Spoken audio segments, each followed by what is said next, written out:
మనతో పాటు మరొక కాలర్ ఉన్నారు, సంతోష్ వరంగల్ నుంచి. సంతోష్, చెప్పండి, మీకేమనిపిస్తుంది జరుగుతున్న సిరీస్ ఆఫ్ ఈవెంట్స్ అన్నిటిపైన మీ అభిప్రాయం ఏంటి? సార్ నమస్కారం అండి, సంతోష్ వరంగల్ నుంచి మాట్లాడుతున్నాను. చెప్పండి సార్. నేను ఒకప్పుడు ఆయనకు అభిమానిని, మళ్ళీ అందరం.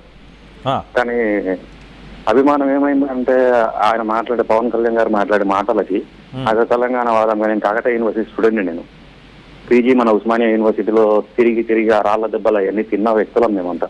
ఇందాక మురళి గారు మాట్లాడిన, మురళి గారు మా సీనియర్ యాక్చువల్గా. ఓకే, మురళి గారు మా సీనియర్. ఆయన మేము వాళ్ళతో పాటు తిరిగి ఇందాక బషీర్బాగ్ కాల్పుల ఎన్నట్లలో మేము తిరిగిన వ్యక్తులం మేమంతా. ఓకే, పవన్ కళ్యాణ్ గారే కాదు, ఎవరైనా సరే ఎక్కడైనా ఇండియాలో ఎక్కడైనా సభ పెట్టుకోవడానికి అందరికీ రైట్స్ ఉన్నవి. నేను ఎక్కడికి వెళ్ళైనా బతకొచ్చు, వాళ్ళు ఎక్కడికైనా బతకొచ్చు, అక్కడ వరకు ఓకే. ఇందాక మా రాజకీయ నాయకులు, తెలంగాణ రాజకీయ నాయకులు అందరూ మాట్లాడిన దానికి మద్దతు ఇస్తాం. ఎందుకు అంటే మనము మన దృష్టి అక్కడెట్లా చెట్లు పోయినాయి, ఇట్లాంటి మాటలు వెనక తీసుకుంటే సరిపోతుంది. ఆయన సభ పెట్టుకోనియండి, ప్రెస్ మీట్లు పెట్టుకోనియండి, ఏమైనా చేసుకోనండి. రెచ్చగొట్టే వ్యాఖ్యలు చేయొద్దు, తెలంగాణ ప్రజలని తప్పుబట్టే వ్యాఖ్యలు చేశారు అని మీరు భావిస్తున్నారా? మరి ఏం కోరుకుంటున్నారు పవన్ కళ్యాణ్ నుంచి? అంటే జనసేన పార్టీ తెలంగాణలో ఉండకూడదని మీరు భావిస్తున్నారా సంతోష్ గారు? ఏమన్నారు? తెలంగాణలో జనసేన పార్టీ అనేది అవసరం లేదని మీరు భావిస్తున్నారా, ఉండకూడదని మీరు భావిస్తున్నారా? పార్టీ ఉండకూడదు, పార్టీ ఉండొచ్చు అనేది మనది ఏం లేదు. కాంగ్రెస్ బీజేపీ అనేది ఎక్కడో పుట్టి ఈ రోజు ఇండియా మొత్తం పరిపాలిస్తున్నాయి, వారిని మనం కాదనలేదు కదా. మరి అలాంటప్పుడు జనసేన పార్టీ ఉన్నప్పుడు పార్టీకి సంబంధించిన సభలు సమావేశాలు కూడా ఉంటాయి కదండి.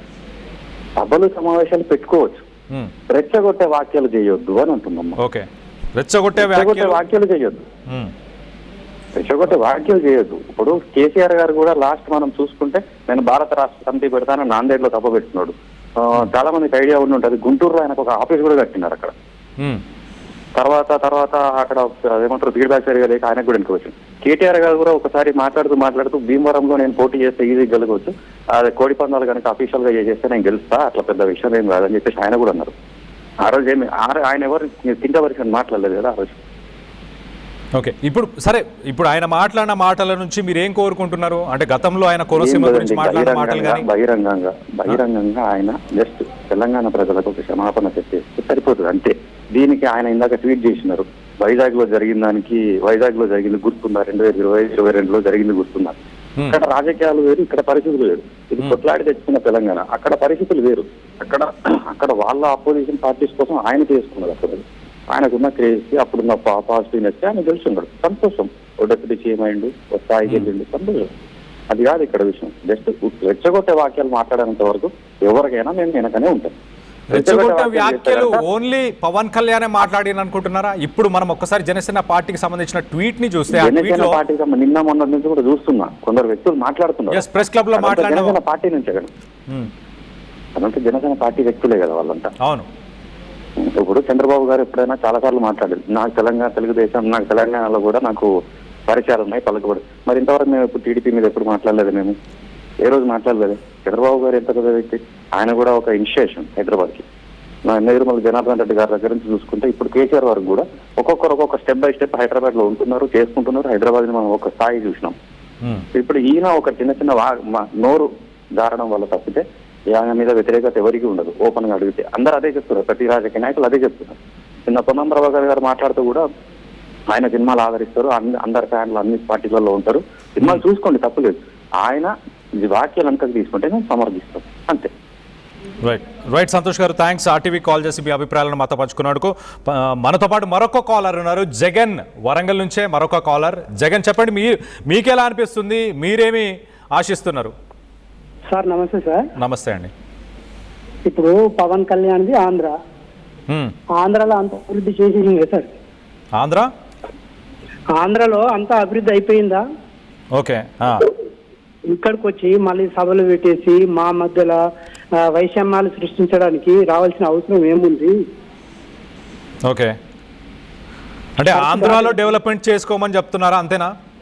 అంతే కదా సార్. ఇప్పుడు వాళ్ళది ఆంధ్రాలో పూర్తి స్థాయిలో డెవలప్ అయిన తర్వాత తెలంగాణ ఏమన్నా వెనుకబడి ఉంటే మా గురించి ఆలోచించి సభలు సమావేశాలు పెట్టేసి అభివృద్ధికి ఆ టైంలో ఆలోచిస్తే బాగుంటుంది.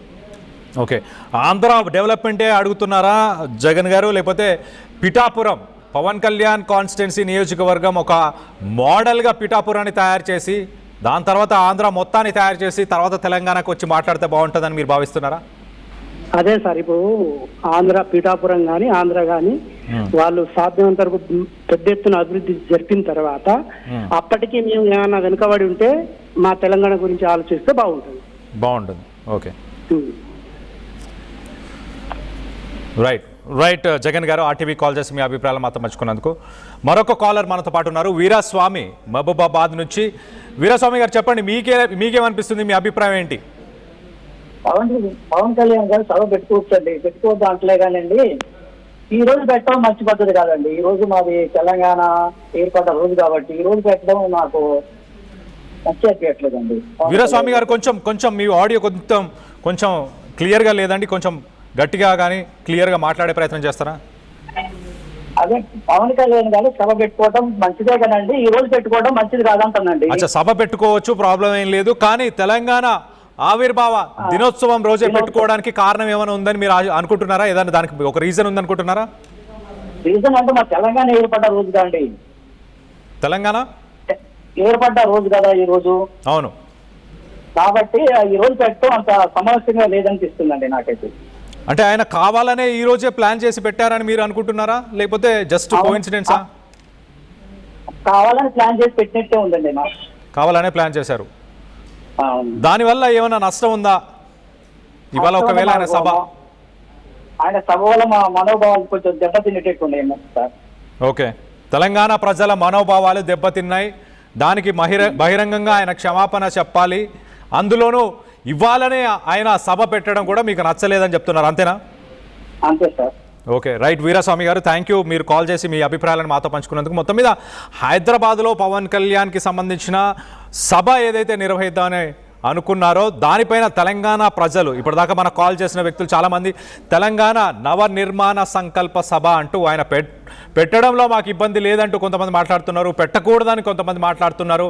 మొదటగా పిఠాపురం కానీ ఆంధ్రాని కానీ పూర్తిగా డెవలప్మెంట్ చేసుకొని దాని తర్వాత ఆయన చేయగలిగింది చూపించి తెలంగాణ ప్రజలకి చేయడానికి వస్తే అప్పుడు మేము ఆలోచిస్తాము అంటూ మనకు కాల్ చేసిన కాలర్స్ ఇప్పటిదాకా చెప్పుకొచ్చే ప్రయత్నం చేస్తున్నారు. మరోపక్కన ఆర్టీవీకి సంబంధించిన పోల్లో భిన్న అభిప్రాయాలు వస్తున్నాయి. ఇక్కడ మనం ఒకసారి చూస్తే పోల్కి సంబంధించి మనం చూస్తే తెలంగాణ ప్రజలు జనసేన పార్టీని కోరుకుంటున్నారా అన్న దానిపై 56% ఓట్లు కోరుకుంటున్నారు అవును అని వస్తుంది, 44% కాదని వస్తుంది. కానీ మన కాల్ చేసిన వ్యక్తులు మాత్రం ఇప్పటిదాకా వ్యతిరేకిస్తున్నారు జనసేన పార్టీని. కానీ అలాగే డిప్యూటీ సీఎం పవన్ కళ్యాణ్ ఇక్కడ వచ్చి ఆయన సభని నిర్వహించడం, అలాగే ఇక్కడ ఆ పార్టీకి సంబంధించిన కార్యకలాపాలని ఆయన ఇక్కడ జరపాలనుకోవడం కూడా మేము వాటికి వ్యతిరేకంగా ఉన్నామంటూ చెప్పుకొస్తున్నారు.